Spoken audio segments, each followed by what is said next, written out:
ಇದು ನೋಡೋಕೆ ಇಷ್ಟು ಚಿಕ್ಕದಾಗೆ ಇರೋದು ಹಸು. ಎರಡನೇ ಸೂಲು ಬ್ರೀಡ್ ಕ್ವಾಲಿಟಿ ಯಾವ ತರ ಇದೆ ಅಂತಂದ್ರೆ, ಯಾವುದೇ ಹಸು ಆಗ್ಲಿ ಈ ತರ ಹಾಲಿನ ನರ ಇರಬೇಕು. ಹಾಲಿನ ನರ ನೋಡಿ ಜಿಗ್ಜಾಗ್ ಇದು, ಹಿಂಗೆ ಒಂದೇ ಸ್ಟ್ರೈಟ್ ಲೈನ್ ಇದ್ರೂ ಅಂತ ಹಾಲು ಬರಲ್ಲ. ಹಾಲು ಕರೆಯೋ ಟೈಮಲ್ಲಿ ಆದ್ರೆ ಫುಲ್ ಇದೆಲ್ಲ ಉಬ್ಬಿರುತ್ತೆ, ಕೆಚ್ಚಲ್ ಫುಲ್ ಇರ್ತದಲ್ಲ, ಅವಾಗ ನೀಟಾಗಿ ಕಾಣಿಸ್ತದೆ. ಸೆಕೆಂಡ್ ಲ್ಯಾಕ್ಟೇಷನ್ ಅಲ್ಲಿ ಮಾರ್ಚ್ 9ನೇ ತಾರೀಕು ಕರು ಆಗ್ತು. ಫಸ್ಟ್ ಲ್ಯಾಕ್ಟೇಷನ್ ಅಲ್ಲಿ ನನಗೆ ಒಂದು 26 ಲೀಟರ್ ವರೆಗೂ ಬಂತು ಎರಡು ಟೈಮಿಂದ. ಈಗ ನನಗೆ ಒಂದು 17ರಿಂದ 18 ಲೀಟರ್ ಬರ್ತಾ ಇದೆ ಒನ್ ಟೈಮ್ಗೆ. ಟಾಪ್ ಅಲ್ಲಿ ಇರೋದು ಅಂದ್ರೆ ಇದೆ ಹೇಳ್ಬೇಕಂತಂದ್ರೆ. ಆಮೇಲೆ ತೊಟ್ಟು ಸಾಫ್ಟ್ ಆಗಿರ್ಬೇಕು, 4 ತೊಟ್ಟು ಒಂದೇ ತರ ಇರಬೇಕು, ಆಮೇಲೆ ಲೆವೆಲ್ ಇರಬೇಕು. ನನಗೆ ಒಂದು 35-36 ಲೀಟರ್ ಬರ್ತಾ ಇದೆ ಒಂದು ದಿನಕ್ಕೆ. ನೆಕ್ಸ್ಟ್ ಸೂಲ್ಗೆ ಒಂದು 40 ರೀಚ್ ಮಾಡ್ಬೋದು ಅಂತ ಅನ್ಕೊಂಡಿದ್ದೀನಿ. ಇದ್ರಲ್ಲಿ ನಾನು ಕಾಂಪಿಟೇಷನ್ ವಿನ್ ಮಾಡಬೇಕು ಅನ್ನೋದೊಂದು ಆಸೆ ಇದೆ. 28 ಜನವರಿಗೆ ಟ್ರೈ ಮಾಡ್ತೀನಿ. ನಾನು ಕೊಂಡ್ಕೊಂಡ್ ಬಂದಿದ್ದೆ ಫಸ್ಟ್ ಲ್ಯಾಕ್ಟೇಷನ್ ಅಲ್ಲಿ ತಗೊಬಂದಿದ್ದು. ಇದು 8ರಿಂದ 10 ಲೀಟರ್ ಕರಿಬಹುದು ಅಂತ ಅನ್ಕೊಂಡಿದ್ದೆ ಫಸ್ಟ್ ಲ್ಯಾಕ್ಟೇಷನ್ ಅಲ್ಲಿ. ಒಂದು ತಿಂಗಳು ಟೈಮ್ ಸಿಕ್ತು ನನಗೆ ಸಾಕೋದಕ್ಕೆ. ಸ್ವಲ್ಪ ಎಕ್ಸ್ಟ್ರಾ ಫೀಡಿಂಗ್ ಮಾಡ್ಕೊಂಡು ಸಾಕೊಂಡೆ. ಒಂದು ಏನಾಗಿತ್ತು ಅಂತಂದ್ರೆ, ಲಾಸ್ಟ್ ಇಯರ್ ಕರು ಹಾಕಿ ಒಂದು 20 ದಿನಕ್ಕೆ BBC ಆಗಿತ್ತು. ಪುಣ್ಯಾತ್ಮರು ಅಂತ ಹೇಳ್ಬೇಕು KMF ಡಾಕ್ಟರ್ಸ್. ರಾತ್ರಿ 12 ಗಂಟೆಯಲ್ಲಿ ಬಂದು ಟ್ರೀಟ್ಮೆಂಟ್ ಮಾಡಿ ಹಸುನ ಉಳಿಸ್ಕೊಟ್ರಿದ್ದು. ಕಂಟಿನ್ಯೂಸ್ ಒಂದು ವಾರ ಟ್ರೀಟ್ಮೆಂಟ್ ಮಾಡಿದ್ರು. ಅವತ್ತಿನ ದಿನ 12 ಗಂಟೆಗೆ ಬಂದು ಟ್ರೀಟ್ಮೆಂಟ್ ಮಾಡಿ ನೆಕ್ಸ್ಟ್ ಡೇ ಮಾರ್ನಿಂಗ್ ಬಂದ್ರು. ಸ್ಟೇಟಸ್ ಏನಿದೆ ಅಂತ ಕೇಳಿದ್ರು. ಅವತ್ತು 2 ಲೀಟರ್ ಬಂದ್ಬಿಟ್ಟಿತ್ತು ಹಾಲು. ಒಂದೇನ ಹಸು ಅನಿಸ್ತಾ ಇತ್ತು, ಆ ತರ ಆಗೋಗಿತ್ತು. ಆ ತರ ಹಸುನ ನನ್ಗೆ ರೆಡಿ ಮಾಡ್ಕೊಟ್ರು. ದೊಡ್ಡ ಹಸು ಇದು, ನೋಡಿದ್ರೇನೆ ಗೊತ್ತಾಗ್ತದೆ ಲಾಟು ಸೈಜು. ನಮ್ ಲೋಕಲ್ ಹಸುನೆ. ಬೆಲೆ ಬಂತಂದು ನನಗೆ 1,65,000 ಆಯ್ತು. 2 ದಿನಕ್ಕೆ ಕೇಳಿದ್ರು, 2 ಲಕ್ಷದವರೆಗೂ ಕೇಳಿದ್ರು. ನನಗೆ ಹಾಲು ಕರಾವ್ ಇರ್ಲಿಲ್ಲ, ನನ್ಗೆ ಬೇಕಾಗಿತ್ತು. ಆಕ್ಚುಲಿ ಇದು ದಳ್ಳಾಳಿ ಹತ್ರ ತಗೊಬಂದಿದ್ದು. ಬಟ್ ನಾನು ಅಷ್ಟು ದುಡ್ಡು ಕೊಟ್ಟಿದ್ಕು ನನ್ಗೇನು ಮೋಸ ಮಾಡಿಲ್ಲ. ಸರ್ ನಮಸ್ಕಾರ. ನಮಸ್ಕಾರ sir. Sir last time 2 years back. ಹೌದು, 2 ಇಯರ್ಸ್ ಬ್ಯಾಕ್ ಬಂದಿದ್ರಿ. ಈಗ ಹೆಂಗ್ ನಡೀತಿದೆ sir farm? 2 year back compare ಮಾಡಿದ್ರೆ ಈಗ ಪರವಾಗಿಲ್ಲ, ದಿನೇ ದಿನೇ ಇಂಪ್ರೂವ್ ಆಗ್ತಾ ಇದೆ. ಬಟ್ ಇನ್ನೂ ಸಾಲದು, ಇನ್ನೂ ಹೆಚ್ಚಾಗಬೇಕು. ದಿನೇ ದಿನೇ ಮಾಡ್ತಾ ಮಾಡ್ತಾ ಒಂದು ಸ್ವಲ್ಪ ಇಂಪ್ರೂವ್ ಆಗ್ತಾ ಇದೆ. ನೆಕ್ಸ್ಟ್ ಇಯರ್ನಾಗ ಇನ್ನು ಮುಂದೆ ಬರೋ ವರ್ಷದಲ್ಲಿ ಇನ್ನೂ ಎಕ್ಸ್ಪೆಂಡ್ ಮಾಡೋಣ ಅಂತಿದ್ದೀವಿ. ಎಲ್ಲ ಸ್ವಲ್ಪ ಚೇಂಜಸ್ ಮಾಡಬೇಕು. ವರ್ಷನೂ ಸ್ವಲ್ಪ ಚೇಂಜಸ್ ಮಾಡ್ತಾ ಇದ್ದೀವಿ. ದಿನ ಕಳೀತಾ ಇನ್ನೂ ಇಂಪ್ರೂವ್ಮೆಂಟ್ ಮಾಡ್ಕೋತೀವಿ ಸರ್. ನೀವು ಲಾಸ್ಟ್ 2 ಇಯರ್ಸ್ ಬ್ಯಾಕ್ ಬಂದಾಗ ಹಸು ಎಲ್ಲ ಕಡಿಮೆ ಇತ್ತು. ಆಮೇಲೆ ಎಲ್ಲ ಶೆಡ್ಡೆಲ್ಲ ಈಗ ನೋಡಿ, ನೀವು ಲಾಸ್ಟ್ ಇಯರ್ ಬಂದಾಗ ಇದು ಮಾತ್ರ ಇತ್ತು. ಈಗ ಹೊಸದಾಗಿ ಅಂದರೆ 2 ಇಯರ್ಸ್ ಬ್ಯಾಕ್ ನೀವು ಬಂದು ಹೋದ್ಮೇಲೆ ಮತ್ತೆ ಇದು ಹೊಸದಾಗಿ ಮಾಡ್ಕೊಂಡಿದ್ದೀವಿ, ಜಾಗ ಸಾಲಲ್ಲ ಅಂತ. ಆಮೇಲೆ ಕುರಿದು ಎಲ್ಲ ಸ್ವಲ್ಪ ಕುರಿನೂ ಸಾಕ್ತಾಯಿದ್ದೀವಿ, ಅದ್ರದ್ದು ಸ್ವಲ್ಪ ಎಕ್ಸ್ಪ್ಯಾಂಡ್ ಮಾಡ್ಕೊಂಡಿದ್ದೀವಿ, ಆಲ್ಟ್ರೇಷನ್ ಮಾಡ್ಕೊಂಡಿದ್ದೀವಿ. ದಿನ ಕಳೀತಾ ಈಗ ಏನಾಗ್ತದೆ ಅಂತಂದರೆ, ಮೊದಲನೇದೇ ನಾವು ಏನಾದರೂ ಒಂದು ಕೆಲಸ ಮಾಡಿದಾಗ ಮೊದಲನೇ ಸರಿಗೆ ನಾವು ಮಾಡಿರೋದೇ ಪರ್ಫೆಕ್ಟ್ ಅಂತ ಗೊತ್ತಾಗಲ್ಲ.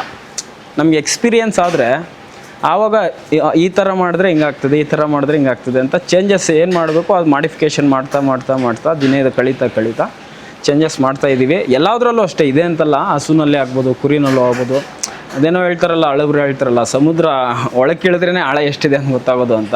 ಆ ಥರ ಈ ಪರವಾಗಿಲ್ಲ ಎಕ್ಸ್ಪೆಂಡ್ ಮಾಡ್ಕೊಂಡಿದ್ದೀವಿ. ಬನ್ನಿ ಹೇಳ್ತೀನಿ ನಿಮಗೆ. ಲಾಸ್ಟ್ ಇಯರ್ಗೆ ಈ ವರ್ಷಕ್ಕೆ ಏನು ಡಿಫ್ರೆನ್ಸ್ ಅಂತಂದರೆ, ಈ ಕಡೆ ಹಸುಗಳಿರಲಿಲ್ಲ, ಎಲ್ಲ ಅಲ್ಲೇ ಹಾಕಿದ್ವಿ. ಕರುಗಳೆಲ್ಲ ಇಲ್ಲೇ ಒಂದು ಸ್ವಲ್ಪ 4 ಕರು ಇತ್ತು, ಇಲ್ಲಿ ಹಾಕ್ಕೊಂಡಿದ್ವಿ. ಆಮೇಲೆ ಕುರಿ ಎಲ್ಲ ಕಡಿಮೆ ಇತ್ತು, ಹಸು ಜಾಸ್ತಿ ಆಯಿತು. ಮತ್ತು ಕರು ಮನೇಲಿ ಹುಟ್ಟಿದ್ದು ಅದು ಎಲ್ಲ ಜಾಸ್ತಿ ಆಯಿತು. ಅದನ್ನೆಲ್ಲ ಈ ಕಡೆ ಕರು ಸ್ವಲ್ಪ ಹಾಕ್ಕೊಂಡಿದ್ವಿ, ಅದನ್ನೆಲ್ಲ ಚೇಂಜ್ ಮಾಡಿ ಅದು ಫೀಡ್ ರೂಮ್ ಅಂತ ಬೇರೆ ಮಾಡ್ಕೊಂಡ್ವಿ. ಅಲ್ಲಿದ್ದಿದ್ದು ಕರು ತೆಗೆದು ಅಲ್ಲಿ ಹಾಕಿ ಈಗ ಹಸುಗಳಿಗೆ ಅಂತ ಇಲ್ಲಿ ಸಪ್ರೇಟ್ ಮಾಡ್ಕೊಂಡಿದ್ದೀವಿ. ಈಗ ಹಸುಗಳು ಹೇಳಬೇಕು ಅಂತಂದರೆ, ಈಗ ಒಟ್ಟು ನಮ್ಮ ಹತ್ರ 7 ಹಸು ಇದೆ. 7 ಹಸುನಲ್ಲಿ 5 ಹಸು ಈಗ ಕರಿತಾ ಇದೆ, ಹಾಲು ಕರಿತಾ ಇದ್ದೀವಿ. ಅದರಲ್ಲಿ 2 ಪ್ರೆಗ್ನೆಂಟ್ ಇದೆ, 7 ತಿಂಗಳು 2 ಪ್ರೆಗ್ನೆಂಟ್ ಇದೆ. ಇನ್ನೆಲ್ಲ ಒಂದು 2 ಹಸು ಮಾತ್ರ, ಒಂದು ಹಸು 3 ತಿಂಗಳು ಪ್ರೆಗ್ನೆಂಟ್ ಇದೆ, ಇನ್ನೊಂದು 2 ತಿಂಗಳು ಪ್ರೆಗ್ನೆಂಟ್ ಇದೆ. ಇನ್ನೊಂದು 3 ಹಸು ಮಾತ್ರ 2 ತಿಂಗಳಿಂದೆ. ಒಂದು ಇದು ನೋಡಿ, ಇದು 3-4 ಡೇಸ್ ಆಯಿತು ಕರು ಹಾಕಿ. ಈಗ ಪ್ರೆಸೆಂಟ್ ಒಂದು 6 ಲೀಟ್ರ್ ಬರ್ತಾಯಿದೆ ಒಂದು ಟೈಮ್ಗೆ, ಇನ್ನೂ 4 ಡೇಸ್ ಆಗಿದೆ. ಇದು ಜೆರ್ಸಿ ಹಸು, ಬಂದು ಜೆರ್ಸಿ ಇದು. ಆ್ಯಕ್ಚುಲಿ ಇದು ನಾನು ರೀಸೆಂಟಾಗಿ ತೊಗೊಬಂದಿದ್ದು, 1 ಮಂತ್ ಬ್ಯಾಕ್ ತೊಗೊಬಂದಿದ್ದು. 1 ಮಂತ್ ಅಲ್ಲ, 2 ಮಂತ್ಸ್ ಆಯಿತು. ಈಗ ಏನಾಗ್ತದೆ ಅಂತಂದರೆ, ನಮ್ಮ ಹತ್ರ ಎಲ್ಲ HF ಇರೋದ್ರಿಂದ ಆಲ್ರೆಡಿ ಒಂದು ಜೆರ್ಸಿ ಇತ್ತು, ಅದು 7 ಮಂತ್ ಪ್ರೆಗ್ನೆಂಟ್ ಆಗಿದೆ. ಸೊ ಹಂಗಾಗಿ ಹಾಲು ನಿಲ್ಲಿಸಿದ್ದೀವಿ. ಈಗ ಮಿಲ್ಕ್ ಸ್ವಲ್ಪ ಹೆಚ್ಚಾಗಿರೋದ್ರಿಂದ ಫ್ಯಾಟ್ ಮೇಯ್ನ್ ಆಗ್ತದೆ ನಮಗೆ ಹಾಲಿನಲ್ಲಿ. ಏನಂತಂದರೆ ಫ್ಯಾಟ್ ಮೇಯ್ನ್, ಫ್ಯಾಟ್ ಎಷ್ಟು ಬರ್ತದೆ ಅದ್ರ ಮೇಲೆ ನಮಗೆ ಅಮೌಂಟು ವೇರಿಯೇಷನ್ ಆಗ್ತಾ ಇರ್ತದೆ. ನಮ್ಮ ಹತ್ರ ಎಲ್ಲ HF ಇರೋದ್ರಿಂದ ಫ್ಯಾಟ್ ಕಡಿಮೆ ಬರೋದ್ರಿಂದ, ಈಗ HF ಅಂತಂದರೆ ಯಾವುದೇ ಆಗಲಿ ಅತಿ ಹೆಚ್ಚು ಹಾಲು ಕೊಡೋ ಹಸುಗಳು ಫ್ಯಾಟ್ ಕಂಟೆಂಟ್ ಕಡಿಮೆ, ಈಲ್ಡ್ ಯಾವ್ದು ಜಾಸ್ತಿ ಇರ್ತದೋ ಅದರಲ್ಲಿ ಕ್ವಾಲಿಟಿ ಕಡಿಮೆ ಇರ್ತದೆ.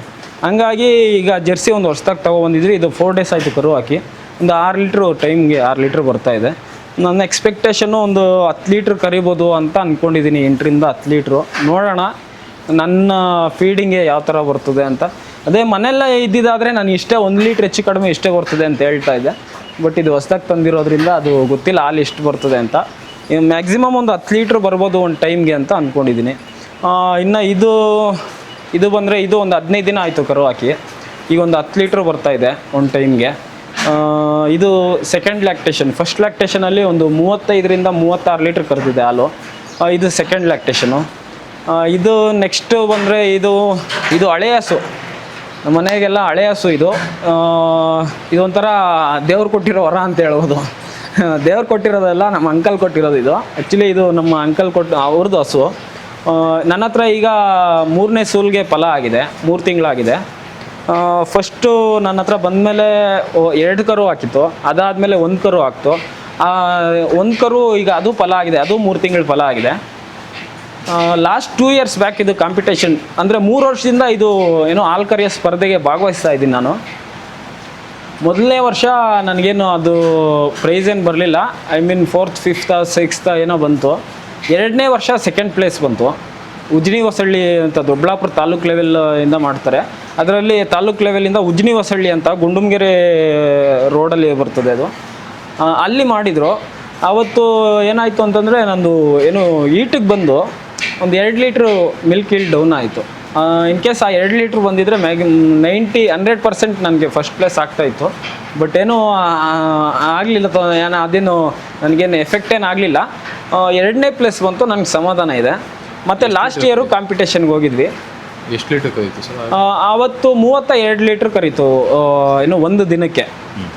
ಆಮೇಲೆ ಇನ್ನೊಂದು ಏನಾಗ್ತದೆ ಅಂತಂದರೆ ಇದ್ರದ್ದು ಮೇಯ್ನ್ ಏನಂತಂದರೆ ಜಾಗ ಚೇಂಜ್ ಆಯಿತು ಅಂತಂದರೆ ಅದು ಏನೋ ಫುಲ್ ಆರೋಗ್ಯಂಟ್ ಆಗಿಬಿಡುತ್ತೆ. ಸೊ ಹಂಗಾಗಿ ಮಿಲ್ಕ್ ಈಲ್ಡ್ ಈಗ ಹಸು ಏನಂತಂದರೆ ಯಾವಾಗಲೂ ಶಾಂತವಾಗಿರಬೇಕು. ಆಮೇಲೆ ಏನು ವಾತಾವರಣ ಕೂಲಾಗಿರಬೇಕು. ವಾತಾವರಣ ಕೂಲಾಗಿದ್ದರೆ ಅದು ಆರೋಗ್ಯದ ಮೇಲೆ ವ್ಯತ್ಯಾಸ ಬಿದ್ದಾಗ ಹಾರ್ಮೋನ್ಸ್ ಚೇಂಜ್ ಆಗ್ತದೆ. ಆಗ ಮಿಲ್ಕ್ ಈಲ್ಡ್ ಏನಾಗ್ತದೆ, ಮಿಲ್ಕ್ ಈಲ್ಡ್ ಕಡಿಮೆ ಆಗ್ತದೆ, ಅದೆಲ್ಲ ವೇರಿಯೇಷನ್ ಆಗ್ತದೆ. ಹಂಗಾಗಿ ನನಗೆ ಆವತ್ತು 4 ಲೀಟ್ರೇ ಹಾಲು ಕಡಿಮೆ ಆಯಿತು ಅಂತ ಹೇಳ್ಬೋದು. ಅದೊಂದು 2 ಲೀಟ್ರು ಪ್ಲಸ್ ಒಂದು ಈಟಿಗೆ ಬಂದಾಗ ಒಂದು ಕಾಮನಾಗಿ ಹಾಲು ಕಡಿಮೆ ಆಗೇ ಆಗ್ತದೆ. ಹಂಗಾಗಿ ಸ್ವಲ್ಪ ಕಡಿಮೆ ಆಯಿತು. ಆದರೂ ತೊಂದರೆ ಇಲ್ಲ, ಸೆಕೆಂಡ್ ಪ್ಲೇಸ್ ಬಂತು. ಈಗ 3 ತಿಂಗಳು ಫಲ ಆಗಿದೆ. ಈಗಲೂ ಒಂದು 10 ಲೀಟ್ರ್ ಬರ್ತಾಯಿದೆ ಒಂದು ಟೈಮ್ಗೆ. ನೆಕ್ಸ್ಟ್ ಇದು ಬಂದರೆ ನೋಡಿ, ಇದು ನೋಡೋಕ್ಕೆ ಇಷ್ಟು ಚಿಕ್ಕದಾಗೆ ಇರೋದು ಹಸು. ಆ್ಯಕ್ಚುಲಿ ಇದು 2ನೇ ಸೂಲು. ಲಾಸ್ಟ್ ಮಂತ್ ಅಂದರೆ ಮಾರ್ಚ್ 9ನೇ ತಾರೀಕು ಕರು ಹಾಕ್ತು. ಮೊದಲನೇ ಸೂಲು ಅಂತಂದರೆ ಫಸ್ಟ್ ಲ್ಯಾಕ್ಟೇಷನಲ್ಲಿ ಇದ್ರ ಕರು ಮನೇಲೇ ಇದೆ. ಮಾರ್ಚ್ 20ನೇ ತಾರೀಕು ಕರು ಹಾಕಿತ್ತು. ಈಗ ಸೆಕೆಂಡ್ ಲ್ಯಾಕ್ಟೇಷನಲ್ಲಿ ಮಾರ್ಚ್ 9ನೇ ತಾರೀಕು ಕರು ಹಾಕ್ತು. ಫಸ್ಟ್ ಲ್ಯಾಕ್ಟೇಷನಲ್ಲಿ ನನಗೆ ಒಂದು 26 ಲೀಟ್ರ್ವರೆಗೂ ಬಂತು. 2 ಟೈಮಿಂದ 26ರಿಂದ 28 ಲೀಟ್ರ್ವರೆಗೂ ಬಂತು, ಸ್ವಲ್ಪ ಹೆಚ್ಚು ಕಡಿಮೆ. ಈಗ ನನಗೆ ಒಂದು 17ರಿಂದ 18 ಲೀಟ್ರ್ ಬರ್ತಾಯಿದೆ ಒಂದು ಟೈಮ್ಗೆ. ಈಗ ಟಾಪಲ್ಲಿರೋದು ಅಂದರೆ ಇದೆ ಹೇಳ್ಬೇಕಂತಂದರೆ ನೋಡಿ. ಯಾಕೆ ಟಾಪಲ್ಲಿರೋದು, ಹಸು ನೋಡೋದು ಚಿಕ್ಕದೆ, ಆದರೆ ಬ್ರೀಡ್ ಕ್ವಾಲಿಟಿ ಯಾವ ಥರ ಇದೆ ಅಂತಂದರೆ ನೋಡಿ, ಇಲ್ಲಿ ನೋಡಿದ್ರೇ ಗೊತ್ತಾಗ್ತದೆ ಹಾಲಿನ ನರಗಳು ಯಾವ ಥರ ಇದೆ ಅಂತಂದರೆ. ಯಾವುದೇ ಹಸು ಆಗಲಿ ಈ ಥರ ಹಾಲಿನ ನರ ಇರಬೇಕು. ಆಮೇಲೆ ತೊಟ್ಟು ಸಾಫ್ಟಾಗಿರಬೇಕು, 4 ತೊಟ್ಟು ಒಂದೇ ಥರ ಇರಬೇಕು. ಆಮೇಲೆ ಲೆವೆಲ್ ಇರಬೇಕು. ಹಾಲಿನ ನರ ನೋಡಿ ಜಿಗ್ಜಾಗ್ ಇದು. ನಿಮಗೆ ಒಂದೇ ಸ್ಟ್ರೈಟ್ ಲೈನ್ ಇದ್ರೂ ಅಂಥ ಹಾಲು ಬರಲ್ಲ. ಅದೇ ಈ ಥರ ಜಿಗ್ಜಾಗಿದ್ರೆ ಈಗ ಹಾಲು ಕರೆದಿರೋದ್ರಿಂದ ನಮಗೆ ಅಷ್ಟೊಂದು ಹೆಚ್ಚಾಗಿ ಕಾಣಲ್ಲ ನರ. ಅದೇ ಹಾಲು ಕರೆಯೋ ಟೈಮಲ್ಲಾದರೆ ಫುಲ್ ಇದೆಲ್ಲ ಉಬ್ಬಿರುತ್ತೆ, ಕೆಚ್ಚಲು ಫುಲ್ ಇರ್ತದಲ್ಲ, ಆವಾಗ ನೀಟಾಗಿ ಕಾಣಿಸ್ತದೆ. ಪರವಾಗಿಲ್ಲ. ಆದ್ರೂ ಈಗ 2ನೇ ಸೂಲು ಇರೋದ್ರಿಂದ ನನಗೆ ಒಂದು 35-36 ಲೀಟ್ರ್ ಬರ್ತಾಯಿದೆ ಒಂದು ದಿನಕ್ಕೆ. ನೆಕ್ಸ್ಟ್ ಸೂಲ್ಗೆ ಒಂದು 40 ರೀಚ್ ಮಾಡ್ಬೋದು ಅಂತ ಅಂದ್ಕೊಂಡಿದ್ದೀನಿ. ಪ್ಲಸ್ ಆಮೇಲೆ ಇನ್ನೊಂದು ಏನಂತಂದರೆ ಇದರಲ್ಲಿ ನಾನು ಕಾಂಪಿಟೇಷನ್ ವಿನ್ ಮಾಡಬೇಕು ಅನ್ನೋದೊಂದು ಆಸೆ ಇದೆ. ನೆಕ್ಸ್ಟ್ ಜನವರಿಗಾಗಲ್ಲ, 27th ಜನವರಿಗಾಗಲ್ಲ, ನೆಕ್ಸ್ಟ್ ನೋಡೋಣ 28th ಜನವರಿಗೆ ಟ್ರೈ ಮಾಡ್ತೀನಿ. ಆ ಟೈಮ್ಗೆ ಇನ್ಸುಮಿನೇಷನ್ ಮಾಡಿಸ್ಕೊಂಡು ಕರು ಹಾಕ್ಸ್ಕೊಂಡು ಟ್ರೈ ಮಾಡೋಣ ಅಂತ ಇದ್ದೀನಿ. ನಾನು ಕೊಂಡ್ಕೊಬಂದಿದ್ದೆ, ಫಸ್ಟ್ ಲ್ಯಾಕ್ಟೇಷನಲ್ಲಿ ತೊಗೊಬಂದಿದ್ದು, ಇಲ್ಲೇ ಪಕ್ಕದೂರಲ್ಲಿ ನಮ್ಮ ಸ್ನೇಹಿತರ ಹತ್ರನೇ ತೊಗೊಬಂದಿದ್ದು. ನನಗೆ ಆವಾಗ ಒಂದು ಎಕ್ಸ್ಪೆಕ್ಟೇಷನ್ ಒಂದು 8ರಿಂದ 10 ಲೀಟ್ರ್ ಕರಿಬೋದು ಅಂತ ಅಂದ್ಕೊಂಡಿದ್ದೆ ಫಸ್ಟ್ ಲ್ಯಾಕ್ಟೇಷನಲ್ಲಿ. ನನ್ನ ಹತ್ರ ಬಂದಮೇಲೆ 1 ತಿಂಗಳು ಟೈಮ್ ಸಿಕ್ತು ನನಗೆ ಸಾಕೋದಕ್ಕೆ. ಸ್ವಲ್ಪ ನೀಟಾಗಿ ತಿಂಡಿ, ಸ್ವಲ್ಪ ಎಕ್ಸ್ಟ್ರಾ ಫೀಡಿಂಗ್ ಮಾಡಿಕೊಂಡು ಸಾಕ್ಕೊಂಡೆ. ಆವಾಗ ನನಗೆ ಒಂದು 13 ಲೀಟ್ರು 14 ಲೀಟ್ರ್ವರೆಗೂ ಬಂತು ಒಂದು ಟೈಮ್ಗೆ. ಆಮೇಲೆ ಇದು ಇನ್ನೊಂದು ಏನಾಗಿತ್ತು ಅಂತಂದರೆ, ಲಾಸ್ಟ್ ಇಯರು ಕರು ಹಾಕಿ ಒಂದು 20 ದಿನಕ್ಕೆ BBC ಆಗಿತ್ತು. BBC ಅಂತಂದರೆ ರಕ್ತ ಬೇದಿ ರಕ್ತ ಪಿಂಜರಿ. ಪುಣ್ಯಾತ್ಮರು ಅಂತ ಹೇಳಬೇಕು KMF ಡಾಕ್ಟರ್ಸ್ನ. ರಾತ್ರಿ 12 ಗಂಟೆಯಲ್ಲಿ ಬಂದು ನನಗೆ ಟ್ರೀಟ್ಮೆಂಟ್ ಮಾಡಿ ಹಸುನ ಉಳಿಸ್ಕೊಟ್ರಿದ್ದು. ಏನಾಗಿತ್ತು ಅಂತಂದರೆ ಹಾಲು ಕರೆದ್ಬಿಟ್ಟು ಡೈರಿಗೆ ಹಾಲು ಹಾಕಿ ಬರೋಣ ಅಂತ ಹೋಗಿದೆ. ಹಾಲು ಹಾಕಿ ಬಂದು ಮೇವು ಹಾಕಿ ಎಬ್ಬಿಸ್ತೀನಿ, ಎದ್ದೇಳ್ತಾ ಇಲ್ಲ. ಸಾಯಂಕಾಲ 6:30 7 ಗಂಟೆನಲ್ಲಿ ಮತ್ತು ಡಾಕ್ಟ್ರಿಗೆ ಫೋನ್ ಮಾಡಿದೆ. ನನಗೆ 99% ನನಗೆ ಹಸುಗಳಿಗೆ ಏನೇ ಟ್ರೀಟ್ಮೆಂಟ್ ಇದ್ದರೂ ನಮ್ಮ KMF ಡಾಕ್ಟ್ರಿಗೆ ಅಂದರೆ ಡೈರಿನಲ್ಲಿ ಕೂಪನ್ ಹಾಕ್ತೀನಿ, ಫೋನ್ ಮಾಡಿ ಹೇಳ್ತೀನಿ ಈ ಥರ ಹಸುಗೆ ಪ್ರಾಬ್ಲಮ್ ಇದೆ ಅಂತ.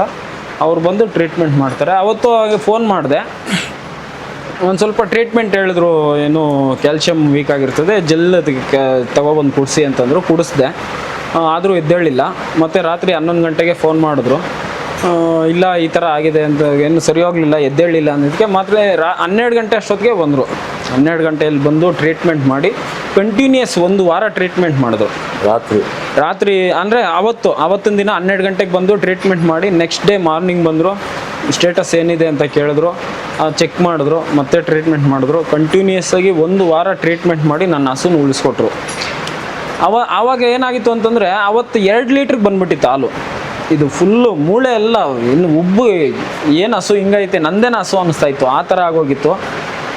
ಆ ಥರ ಹಸುನ ನನಗೆ ರೆಡಿ ಮಾಡಿಕೊಟ್ರು. ನನಗೆ ಭಾಳ ಥ್ಯಾಂಕ್ಫುಲ್ ಆಗಿರ್ತೀನಿ KMF ಡಾಕ್ಟ್ರುಗಳಿಗೆ. ಆಮೇಲೆ ನನಗೆ ಅಂತಲ್ಲ, ಇಡೀ ಕ್ಯಾಂಪ್ ಆಫೀಸಲ್ಲಿ ಎಷ್ಟು ಡೈರಿ ಬರ್ತದೆ ಎಲ್ಲರಿಗೂ ಭಾಳ ಹೆಲ್ಪ್ಫುಲ್ ಆಗಿದ್ದಾರೆ ಡಾಕ್ಟರ್ಸು. 99% ಅವರು ಏನೋ ಆರ್ಗ್ಯಾನಿಕ್ ಆಯುರ್ವೇದ ಟ್ರೀಟ್ಮೆಂಟ್ಗೆ ರೆಫರ್ ಮಾಡ್ತಾರೆ. ಐ ಮೀನ್ ಇಂಗ್ಲೀಷ್ ಮೆಡಿಸನ್ಸ್ ಕೊಡೋದೇ ಇಲ್ಲ. ಮನೆಯಲ್ಲಿ ನಾವೇನು ಮಾಡ್ಕೊಳ್ಳೋದಕ್ಕೆ ಸಾಧ್ಯ, ಕೆಚ್ಚಲು ಬಾವು ಆಗಿರ್ತದೆ. ಕೆಚ್ಚಲು ಬಾವು ಆದಾಗ ಕಾಮನಾಗಿ ಏನು ಹೇಳ್ತಾರೆ, ಒಂದು ಟ್ಯೂಬ್ ತಗೊಬಂದು ಹಾಕು ಅಂತ. ಅವರಾದರೆ ಅರಿಶಿನ, ಅಲೋವೆರಾ, ಸ್ವಲ್ಪ ಸುಣ್ಣ ಇದೆಲ್ಲ ಹಚ್ಚಿರಿ, ನೀಟಾಗಿ ಮೇಂಟೈನ್ ಮಾಡಿರಿ, ಸರಿ ಹೋಗ್ತದೆ. ಈ ಹಸು ನೋಡಿ, ಈ ಹಸುನಲ್ಲಿ ಇದು ಕೊಂಡ್ಕೊಬಂದಿದೆ ಹಸು. ಲಾಸ್ಟ್ ಡಿಸೆಂಬರಲ್ಲಿ ತೊಗೊಬಂದಿದ್ದು. ಆ್ಯಕ್ಚುಲಿ ಆ ಟೈಮಲ್ಲಿ ನನಗೆ ಹಾಲು ಕಡಿಮೆ ಆಗಿತ್ತು. ಒಂದು ಟೈಮ್ಗೆ ಒಂದು 20 ಲೀಟ್ರ್ ಹಾಲು ಹೋಗ್ತಾಯಿತ್ತು. ಹಾಗಾಗಿ ಹಾಲು ಕರಿಯೋದಕ್ಕೆ ಅಂತ ತೊಗೊಬಂದಿದ್ದು. ಇದೇನಂತಂದರೆ ದೊಡ್ಡ ಹಸು, ಇದು ನೋಡಿದ್ರೇ ಗೊತ್ತಾಗ್ತದೆ ಲಾಟು ಸೈಜು. ನಮ್ಮ ಲೋಕಲ್ ಹಸುನೇ. ಇದು ಬೆಲೆ ಬಂತಂದು ನನಗೆ 1,65,000 ಆಯಿತು. ನಾನು ತಗೊಬಂದು ನೆಕ್ಸ್ಟು ಒಂದಿನ 2 ದಿನಕ್ಕೆ ಕೇಳಿದ್ರು, 2 ಲಕ್ಷದವರೆಗೂ ಕೇಳಿದ್ರು. ಬಟ್ ನನಗೆ ಹಾಲು ಕರಾವು ಇರಲಿಲ್ಲ, ನನಗೆ ಬೇಕಾಗಿತ್ತು. ಆಮೇಲೆ ನನಗೆ ಮೈಂಡಲ್ಲಿ ಇನ್ನೊಂದು ಏನಿತ್ತು ಅಂತಂದರೆ, ಮೊದಲನೇ ಬಾರಿ ದೇವನಹಳ್ಳಿನಲ್ಲಿ ರಾಜ್ಯ ಮಟ್ಟದ ಹಾಲು ಕರೆಯೋ ಸ್ಪರ್ಧೆ ಮಾಡಿದರು. ನನಗೆ ಅದರಲ್ಲಿ ಭಾಗವಹಿಸಬೇಕು ಅನ್ನೋದೊಂದು ಇಚ್ಛೆ ಇತ್ತು. ಹಂಗಾಗಿ ನಾನು ಹಸು ಮಾರಲಿಲ್ಲ, ಭಾಗವಹಿಸಿದೆ ಕೂಡ. ಆವಾಗ ಏನಾಗಿತ್ತು ಅಂತಂದರೆ, ಕರು ಹಾಕಿದ್ದ ಹಸುನೇ ತೊಗೊಬಂದಿದ್ದು. ನಾನು ತೊಗೊಬಂದಿದ್ದ ದಿನವೇ ಕರು ಹಾಕಿತ್ತು. ನಾನು ಹಂಗೆ ವ್ಯಾಪಾರ ಮಾಡಿಕೊಂಡು ತೊಗೊಬಂದೆ. ಆ್ಯಕ್ಚುಲಿ ಇದು ದಳ್ಳಾಳಿ ಹತ್ರ ತೊಗೊಬಂದಿದ್ದು. ದಳ್ಳಾಳಿ ಹತ್ರ ತೊಗೊಬಂದಿದ್ದು ರೇಟು ಅಂದರೆ ಅವ್ರಿಗೆ ಕಡಿಮೆ ಆಗಿದೆ, ನನಗೆ ತೀರಾ ಜಾಸ್ತಿನೇ ಆಯಿತು. ಅಂದರೆ ನಮ್ಗೆ ಗೊತ್ತಿರೋರ ಹತ್ರನೇ ಹಸು ಇದು. ಆಮೇಲೆ ನಾನು ವಿಚಾರ ಮಾಡಿದೆ ಯಾರ್ದು ಏನು ಅಂತ. ಆಮೇಲೆ ಇಂಥವ್ರದ್ದು ಅಂತ ಹಸು ಗೊತ್ತಾಯಿತು. ಹಸು ಇಂಥವ್ರದ್ದು ಅಂತ ಅವ್ರ ಕಾಂಟ್ಯಾಕ್ಟ್ ನಂಬರ್ ಸಿಕ್ತು. ಅವ್ರ ಹತ್ರ ಮಾತಾಡಿದೆ, ಅವ್ರ ಹತ್ರ ಎಷ್ಟು ತೊಗೊಂಡಿದ್ದಾರೆ ಏನು ಅಂತ ಎಲ್ಲ ಗೊತ್ತಾಯಿತು. ಏನು ಮಾಡೋಕ್ಕಾಗಲ್ಲ. ಈಗ ನನಗೆ ಹಸು ಬೇಕಾಗಿತ್ತು, ನಾನು 1,65,000 ಕೊಟ್ಟು ತೊಗೊಬಂದೆ. ಈಗ ನನ್ನ ಹತ್ರ ಇದೆ. ಬಟ್ ನಾನು ಅಷ್ಟು ದುಡ್ಡು ಕೊಟ್ಟಿದ್ದಕ್ಕೂ ನನಗೇನು ಮೋಸ ಮಾಡಿಲ್ಲ.